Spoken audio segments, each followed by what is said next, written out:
Javën e parë të 2026-s, rrëmbimi i presidentit venezuelan Nicolás Maduro dhe gruas së tij nga forcat e armatosura amerikane ka frymëzuar një rrjet të pritshëm me keq informimi në rrjetet sociale.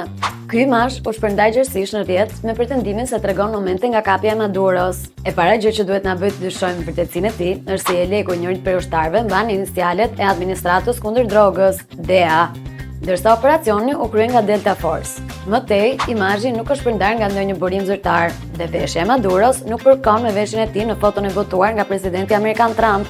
Më tej, një kërkim pamor me Google Lens konfirmoi se imazhi është etikatuar si i bërë me Google AI. Ndërkaq, kjo video pretendohet se tregon talljen publike me Maduron që shëtitet në një furgon të bardhë nëpër rrugët e New Yorkut. Ky pretendim është i pavërtetë. Transferimi i Maduros dhe të shoqes në qendrën e paraburgimit u transmetua drejt për drejt në CBS. Në këtë transmetim shihet se ata hipin në një automjet të blinduar, i cili më pas ndahet nga karvani dhe hyn në qendrën e paraburgimit.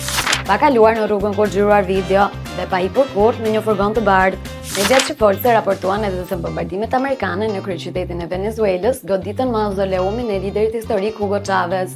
Megjithatë, chavistat nuk duhet mërziten para kohe. Ky lajm nuk është i vërtetë.